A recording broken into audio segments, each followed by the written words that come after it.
Kos putih berhantu di Purwokerto ini berdasarkan kisah nyata. Jadi kisah ini terjadi di salah satu kos di dekat salah satu kampus di Purwokerto.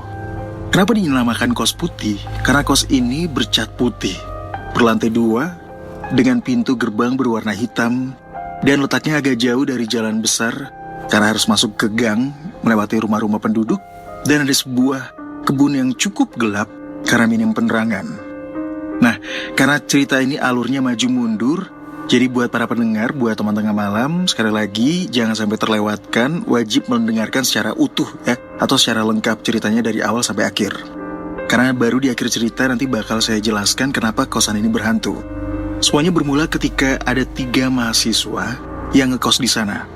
Kamar mereka bertiga ada di lantai 2, karena rupanya lantai 1 dikosongkan sama pemilik kos tersebut tanpa ada alasan. Ya nggak tahu juga kenapa kosan lantai bawah dikosongkan. Mereka bertiga pun tidak berani bertanya kenapa lantai 1 tidak boleh digunakan, bahkan ditutup dan juga digembok. Pada suatu malam, ya biasalah para cowok-cowok, mereka semua pada ngumpul di salah satu kamar, sebut saja kamarnya Jono.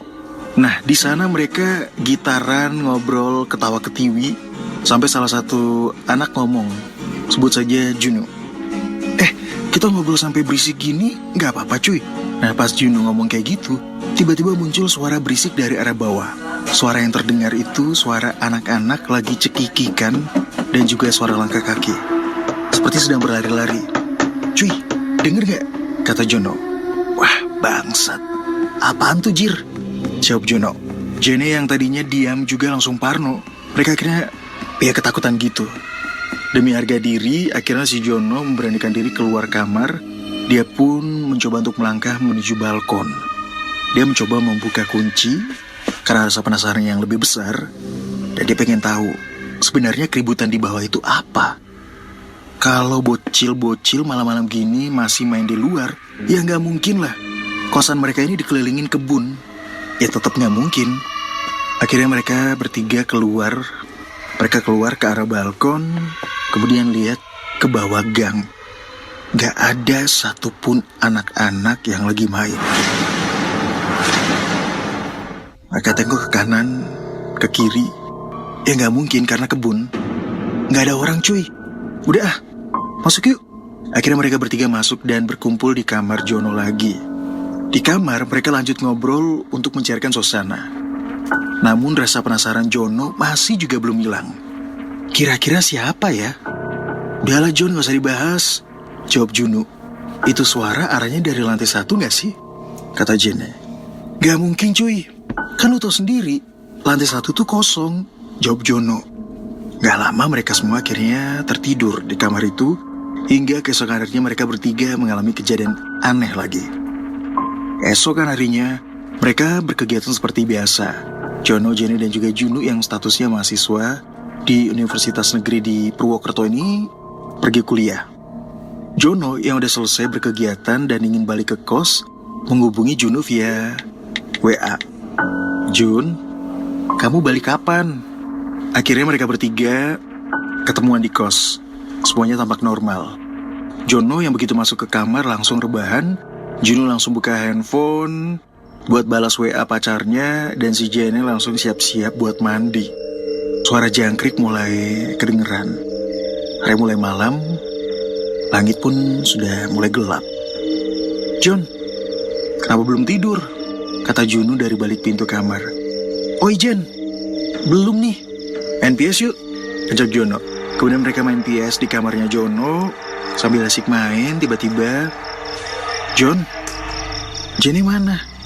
Nggak tahu, tidur kali. Tumben, baru juga jam 9.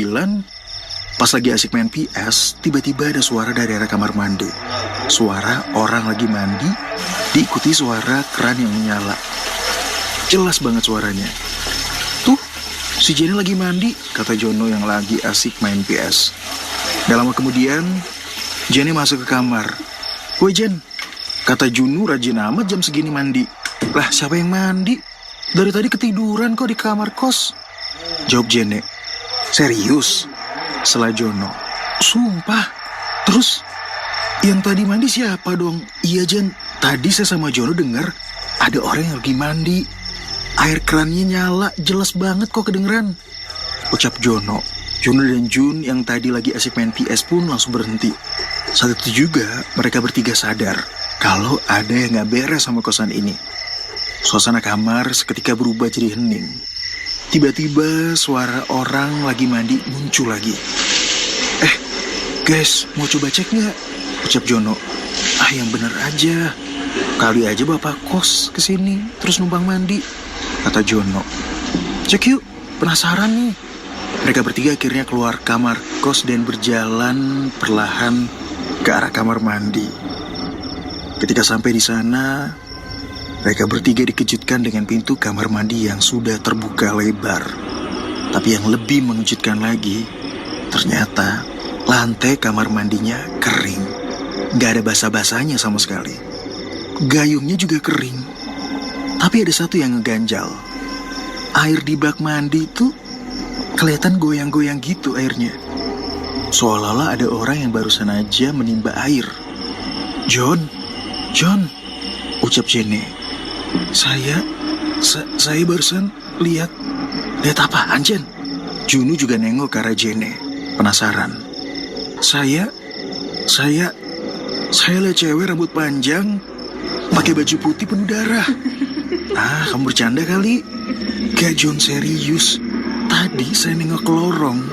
Saya lihat dengan jelas cewek. Iya beneran, jawab Jenny gemeteran. Udah, guys, kita balik ke kamar sekarang juga. Kita ngobrol di sana, ucap Juno. Di kamar Jono, mereka bertiga cuma bisa saling tatap-tatapan. Jenny yang tadi sempat ngelihat sosok cewek masih gemeteran dan gak bisa berkata apa-apa. Jono dan Jenny pun bertanya-tanya dalam hati mereka.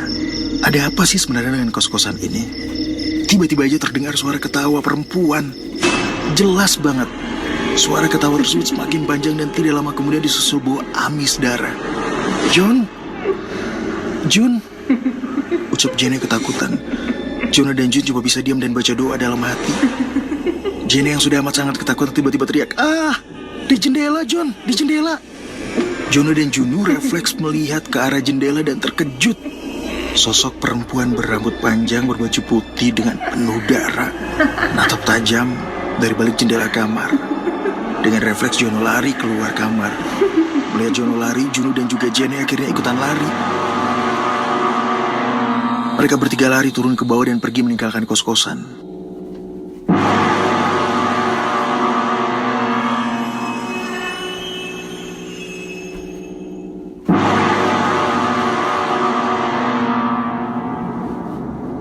Usut punya usut, ternyata ada kisah tragis di balik kos-kosan ini.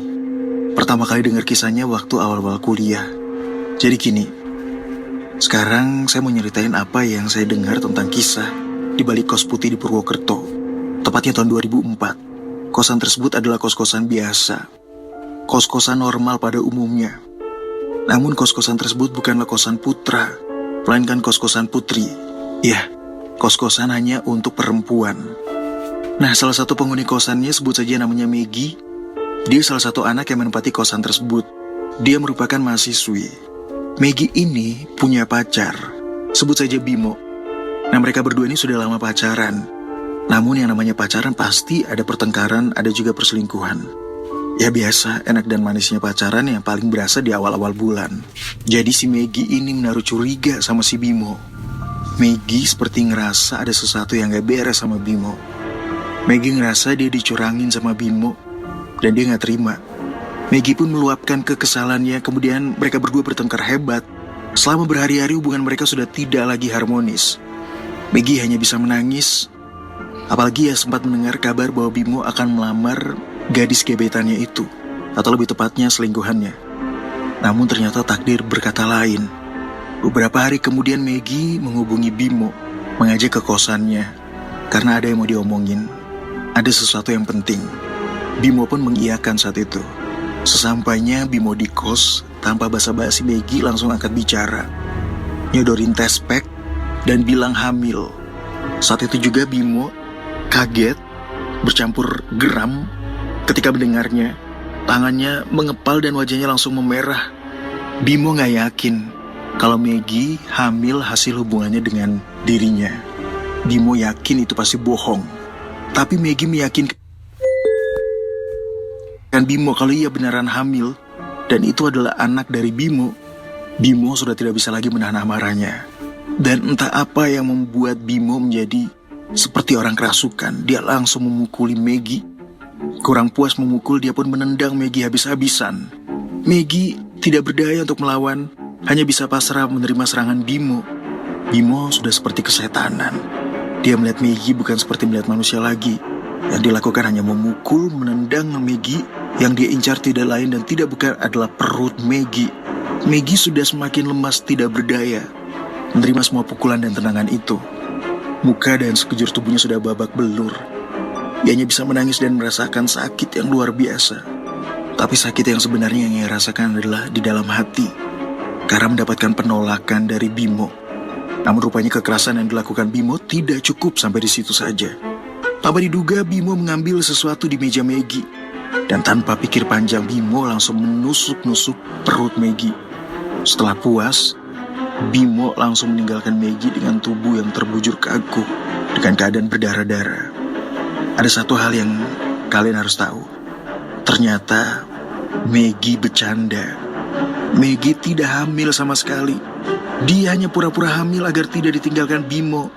Nah, itulah kisah yang saya dengar waktu awal-awal kuliah. Memang kisah Maggie ini muncul beberapa versi. Ada yang bilang Maggie dibunuh sama pacarnya. Ada juga yang bilang kalau Maggie dibunuh sama mantannya. Ya, percaya atau enggak, kembali ke kalian semua. Tapi yang pasti hingga sekarang, Kos Putih masih tetap angker. Dan arwah Maggie masih tetap penasaran menghantui kos-kosan itu.